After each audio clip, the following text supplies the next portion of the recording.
Welcome back to the Charismatic Voice. Today is a momentous day, and that's because I'm going to be listening to one of the biggest bands in metal, if not the biggest band in metal, for the first time, Metallica. It's a bit daunting. They are legendary. And just reading about them, it makes me feel like, wow, am I worthy to listen to this music, right? They've won 9 Grammys. They were inducted into the Rock and Roll Hall of Fame in 2009.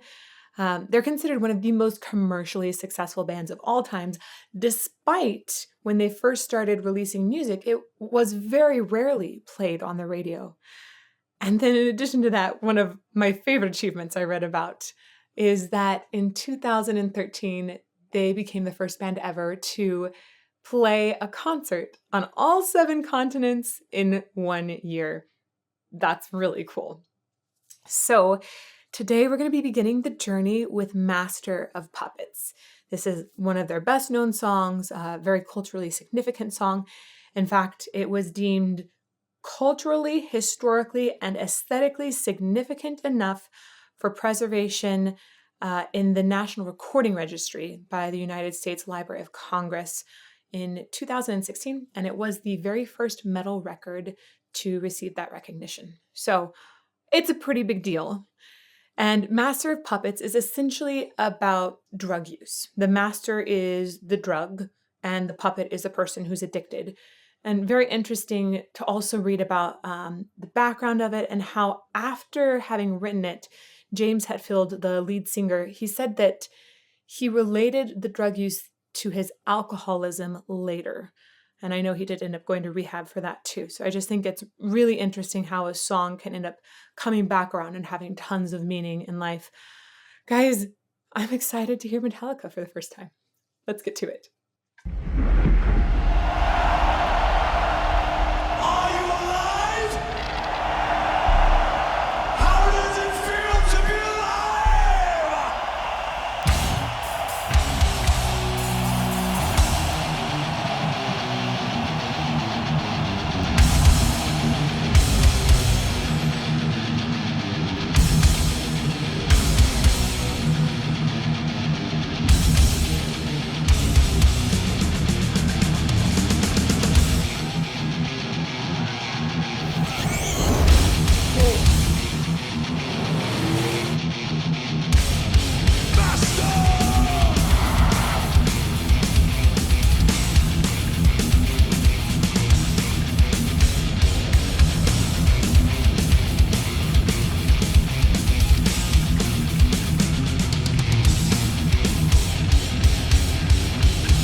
Okay, let's talk about first impressions. There's a lot of first impressions that are happening. First of all, I just think that the yell at the beginning, sounds a little opera singer-ish, and it is. But the yell at the beginning was really, really well supported. So when he said, I think, "Are you happy to be alive?" It was really nicely supported. Like you could hear that the whole body was underneath it, that the throat was open, and it wasn't trying to condense and just shove a sound forward. So that was great. A few things musically were really interesting to me. I hear lots of little bits that are repeated, and I feel like that can make songs a little more catchy in a lot of ways. So an instrumental, immediately lots of bits that are repeated. A couple of really fun chromatic bits too, which make it feel more dissonant. And then there's a lot of essentially stabs or hits or accents that are happening in unexpected areas, which make it feel a little bit more jagged as well. But a lot of times those are actually falling within a rather regular time signature, but they do so in a way that, again, breaks things up. So really interesting contrast there. Let's go back to the beginning. Boop. Are you alive? Or just Are You Alive?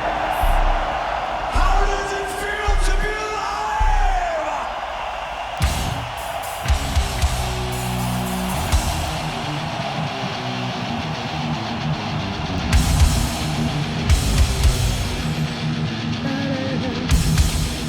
There's something that's so catchy about just those 3 notes together. This like chromatic descent. It's very, Uh, it feels like it's approaching an epic moment in a film. I'm gonna go back again. Sorry to interrupt.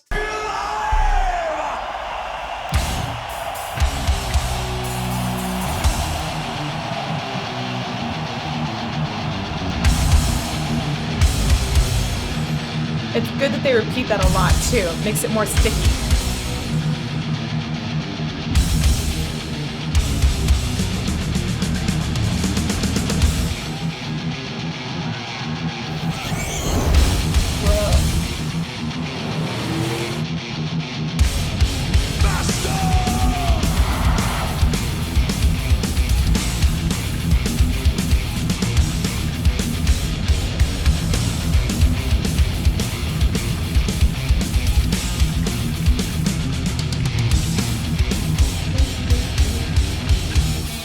Just a little note in this bottom line, you still have essentially those same three chromatic notes you had earlier, but they're broken up by another pattern in this bottom riff that's happening there. I'll go back so you can hear that a little bit more and then we'll keep going.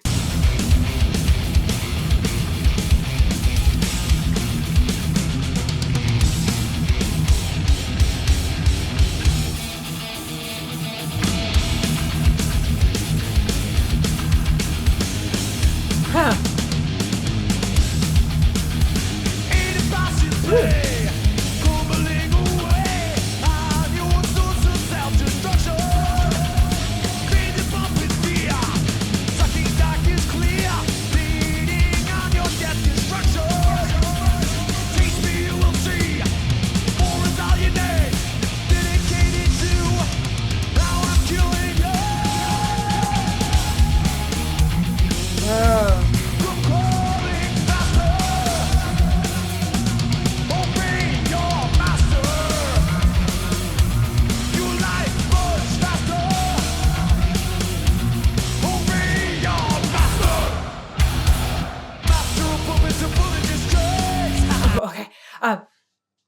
There's several other things that are really cool that are happening. So at first, it seemed like they were sticking essentially to a 4/4 time signature for a bit with really interesting jabs at various moments that would throw it off a little bit. And now they actually will veer away from that, and they've made the sharpness, the jaggedness, they've grown it to become more jagged, which is really interesting. So in like the music brain, I'm like, yeah, 1, 2, 3. What? Oh no, the time signature escaped me. And there are lots of little moments where it'll just shift for a little bit and then come back, and that's exciting, and it makes it really difficult to predict too. Now, James's voice, James Hetfield, he just has like a lot of gravel in the tone right away. It does sound like there's some nice open throatedness to it, a lot of good enunciation too. I appreciate that he's playing guitar and singing at the same time. I feel like that's such a hard thing to do. Lots of mouth movement, though, which is always awesome. Let's go back a little bit.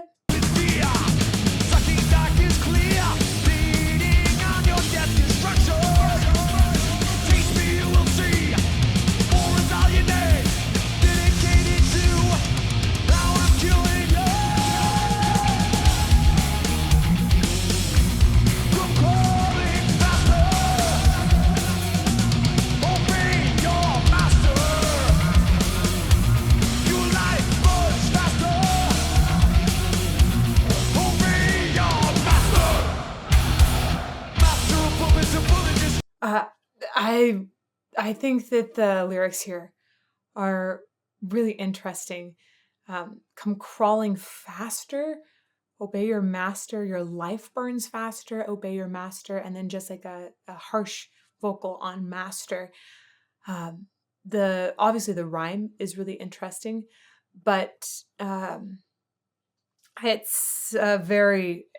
really taps into, I think, drug addiction well, and having seen some people burn away their lives and see what that can do to a person in the way, yeah, that life burns faster when you're addicted to drugs. So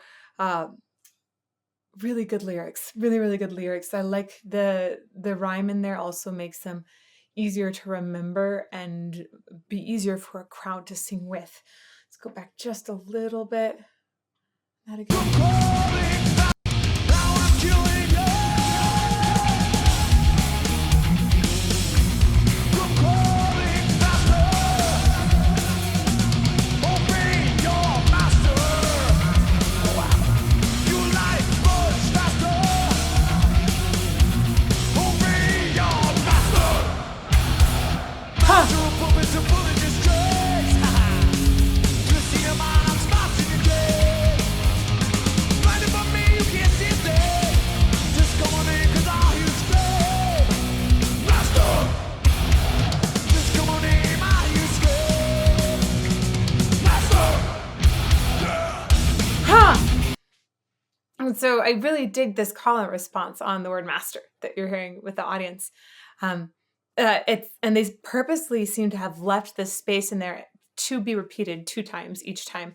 Um, and it's like they're calling back to a master. And that's such a cool compositional technique to get that crowd involvement. I like that a lot. A lot. Let's go back just a little bit more one more time. Obey your master. It's so difficult on the drums. You like much faster. Obey your master. Master of puppets and bullet distracts. You see him on spots in your day. Blinded by me, you can't see a thing. Just come on in, 'cause I'll hear you scream. Master. Just come on in, I'll hear you scream. Master. I will say he seems to have quite a bit of tension in his face and neck. But despite that, he seems like he's really managing to keep some steady support going the whole time. The body seems grounded. Again, lots of mouth movement, so the enunciation is super clear. Very important, I think, in a song like this, where the words have so much meaning and message. Gotta get those words out there, and they're flying by fast, and his mouth is just like probably lots of spit everywhere, which is exactly how it should be. So kudos to keeping that support going the whole time, and let's keep going.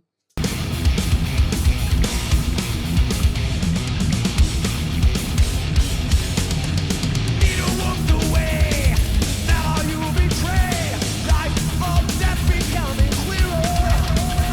Pain monopoly. I don't know. Oh, I can look at my notes here. The drummer, Lars Ulrich, he's so much fun to watch. I'm really glad that the camera keeps panning back to him. That whole like tongue to the side thing was fun. He's also sweating a ton, and that's because it's so much work. It's just so much work to drum. But everything about this song feels like it's really, really hard, right? Like it's so much sound, and it's really fun to hear also the way he's mixing up a lot of the drums. Sometimes we get a beat to latch onto for a moment, but then he mixes it up, so you almost immediately are like, there it went. So anyhow, just what a fun character. Let's go back.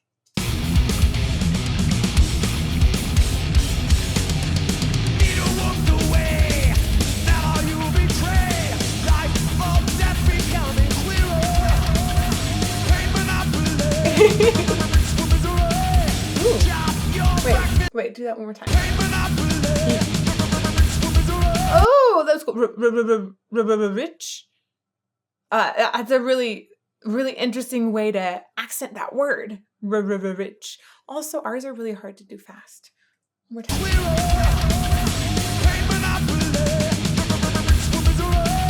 Yeah, really good enunciation.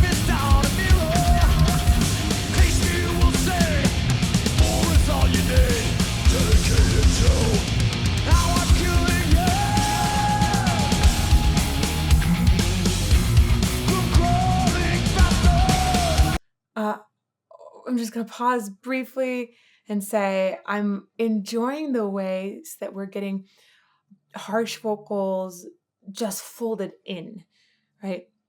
There's a lot of spots like master was yelled, or he even said like haha at one point, and then there were a couple words here. I'll go back a little bit to hear them, but it's very interesting. It's like it's not a here's my clean singing section and here's my harsh singing section. They're just really merged into one another. And I feel like it's very effective at adding an extra layer of expression. Taste me, you will say, more is all you need. Dedicated to. Yeah. I'm killing you. Nice pitch control of the harsh vocals too. I'm crawling faster. Obey your master. Your life much faster. Obey your master. Master of puppets and bully disgrace. Twisting your mind, smashing your day. Blinded by me, you can't see a thing. Just come on in, 'cause I use great. Master. Just come on in, I'll use great. So cool how the band is so inclusive and involving of the audience. I mean, we have one person that's down there, like right against the barriers, just right there with a bunch of people. I love that when you are personally involving people in your performance. All of the band members seem really aware that people are watching them and they're wanting to draw them in and like make them a part of the song. I appreciate that. Sometimes artists close in and they make the performance just like an inward thing. That's not bad. Sometimes it's incredibly effective, especially if it's a really sentimental song where you're trying to paint a picture like of almost of a different world. But when it's this this aggressive, especially, I think it's really good to be out there feeding off of the crowd energy and feeding the crowd energy as well. And then you get a really nice relationship that is just bubbling more and more. It makes a really great live performance. Master. Just come on in, I'll use great. Master.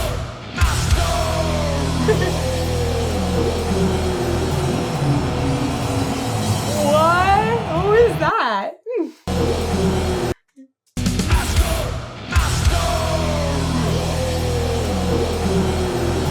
It reminds me of a dog that's really grumpy about something. Just come on in, I'll use great. Master. What a fun sound.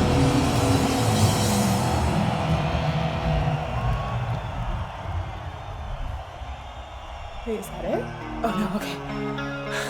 It's like, I think this song is 8 minutes.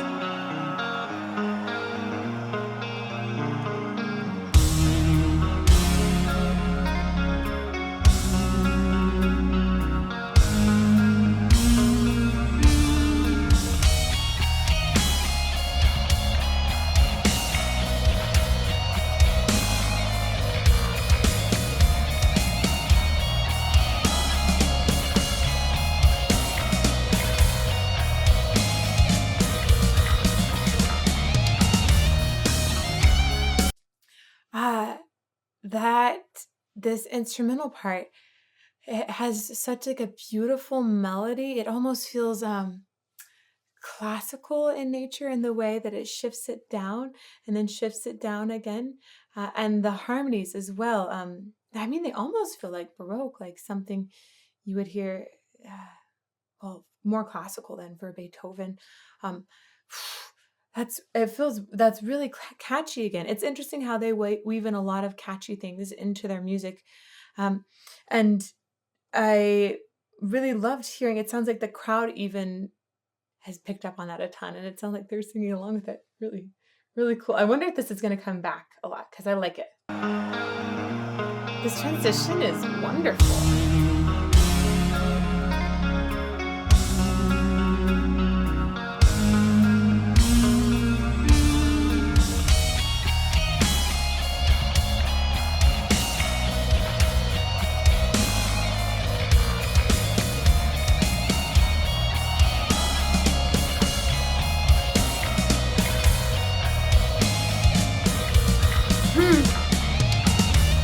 Yeah, maybe more Beethoven. It's like a little Arabic moment in there.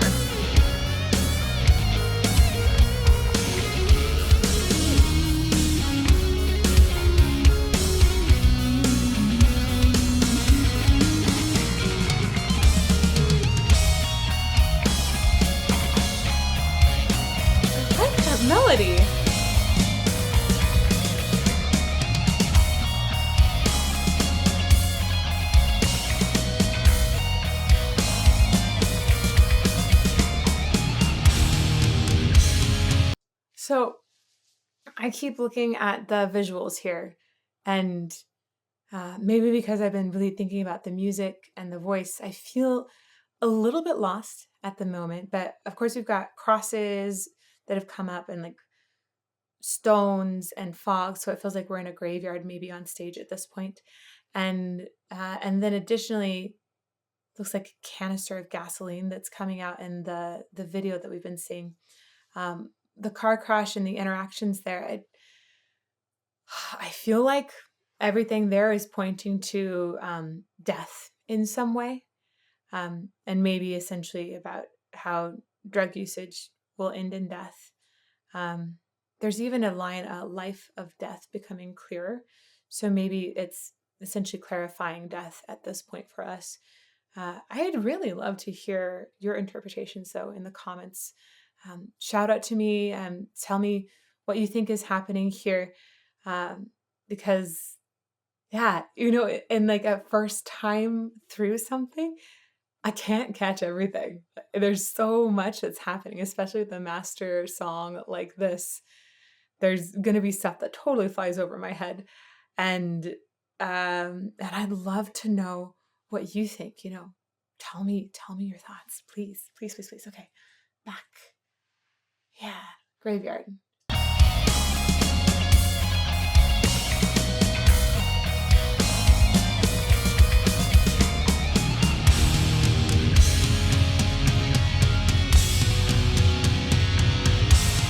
So interesting how they have projections in the stage.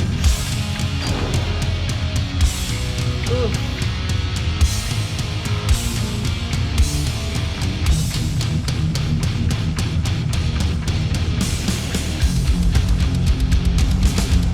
Huh.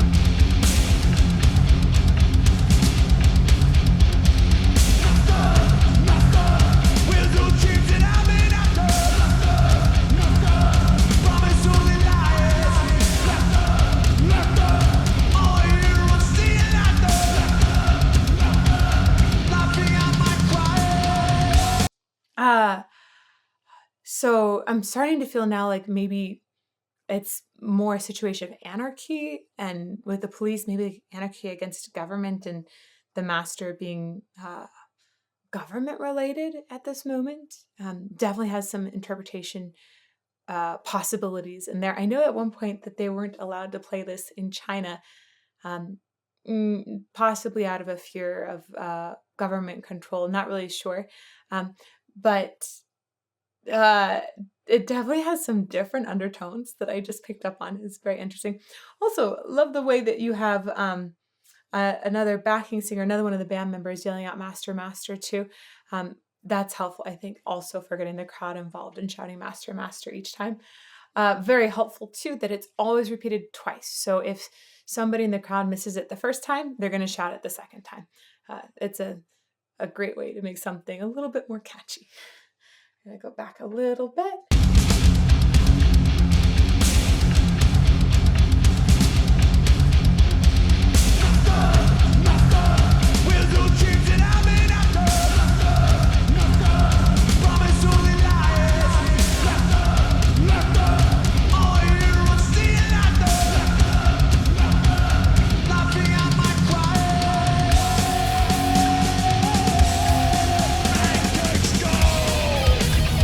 There you go. Again, a great mixture of harsh and clean vocals.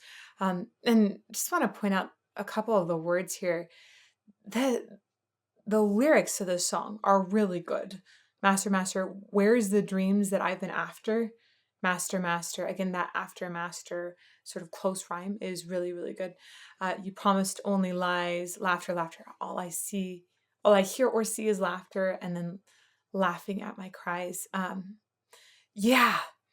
I just feel very impressed by the lyrics, the way that they highlight addiction, or really a controlling situation, and a feeling that a person can't like be released from that control. Wow, they're great lyrics, really, really great, and the way that they also involve catchiness in the lyrics too is just great.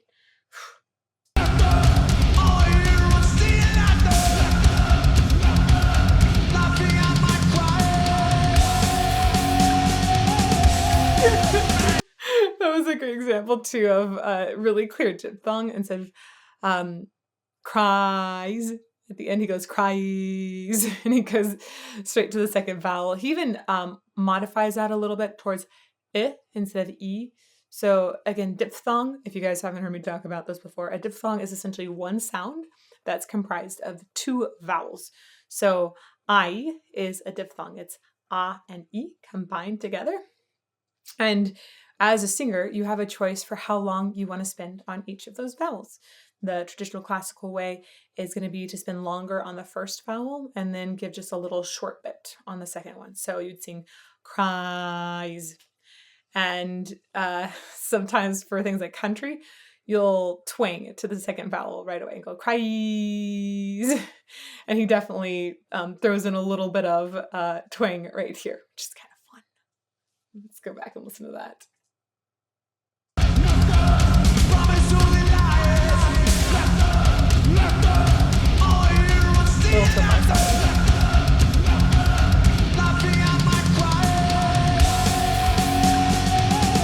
So one more time, the cries.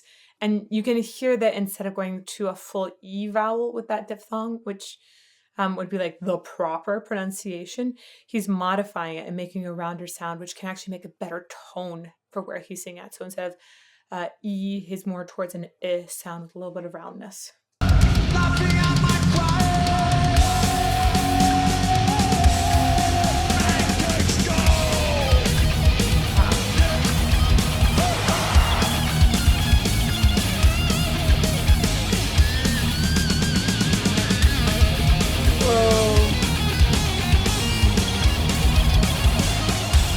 Oh, that's really intense.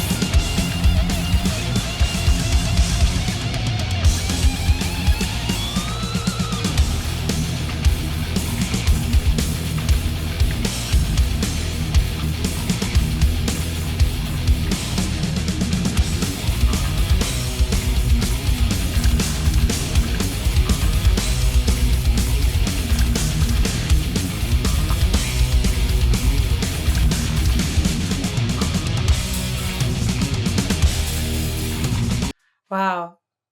The video portion has my heart beating fast. And I'm sure it's partly with the music too. The music is just intense. It's driving. Uh, it's very hard, right? Like heavy metal. But combined with the visuals here too, like my gut just feels like a little twisted and really disturbed. I might be a little sensitive to being disturbed easily, but wow. Oh, really, really potent visuals here. I'm gonna go back a little bit and let's keep going. Whew. I think I needed that pause so that I could like take a breath.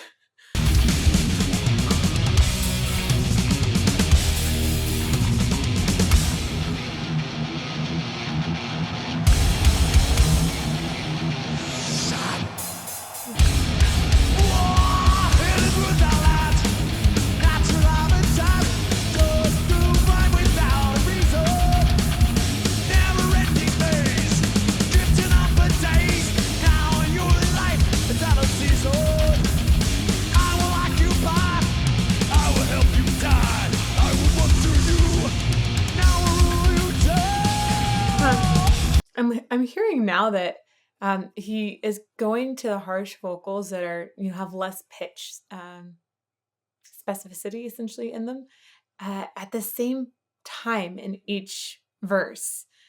And I like that because there's a lot of, since the music does have like drawing time signatures at various times, um, it makes sense to have some continuity in other areas for a through line.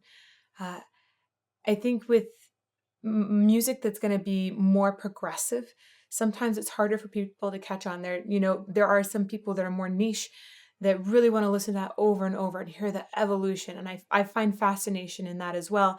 But it might not catch as many people. Some people want to find an easier way to hook in. And so it's really interesting to hear how they've essentially created easier hooks for the ears that while at the same time having some progressive elements. And I dig that. Back a little bit. I would look to you. Now I rule you down. Give it to me.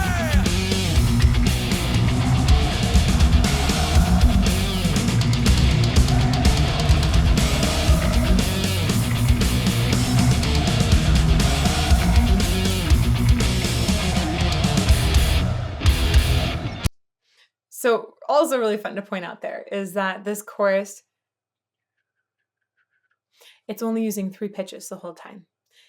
Makes it much easier for all kinds of people to sing, right? There are 3 pitches, they're right beside each other.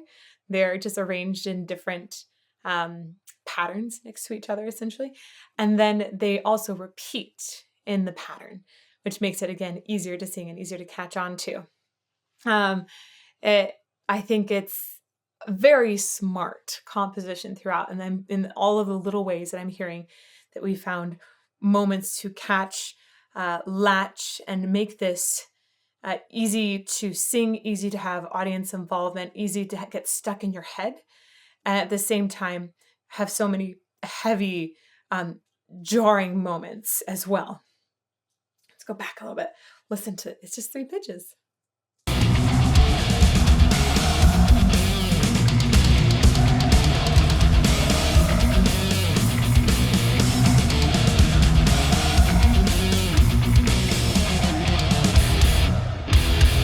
Master of puppets.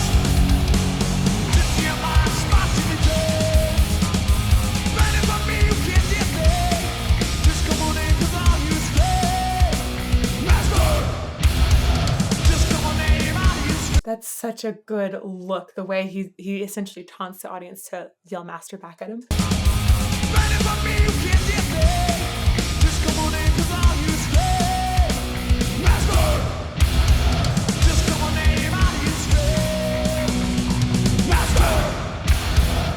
I wonder how they've done some of these effects on stage. It almost looks like they've got maybe different nights of the same venue that they've pieced the video together with, because sometimes I'm seeing the graveyard in the background. Sometimes I'm seeing like statues. I think the lightning is probably a post effect, but the statue like crumbling, I'm like, wait a second, is that, would you take a whole statue and put it in there in post? Because crumbling on stage like that, I don't know that they would do that with a band and musical instruments nearby and people nearby that could get hurt. I don't know. 'Cause I'll use it.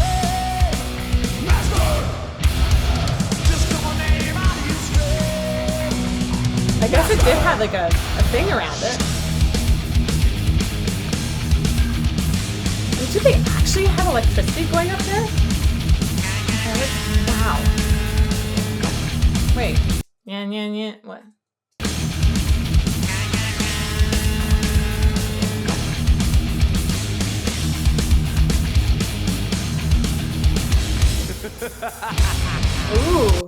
Ooh, creepy laugh. Then yeah. I like the way that it's just like almost echoing the guitar. I don't think it was supposed to be anything specific. It might have just been something fun thrown in one day. That's a little fun, like, ear candy moment.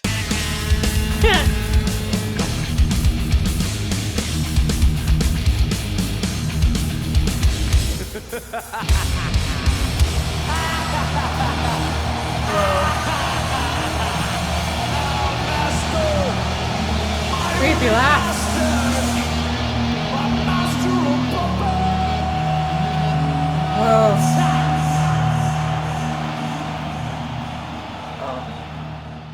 Ooh, okay, I'm gonna go back and listen to the creepy laugh, and then I'm not gonna look at the blood being puked up.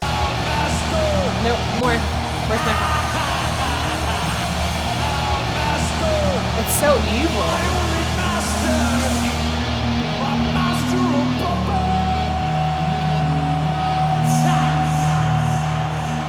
Oh, really good delay on that sound too at the end in the production.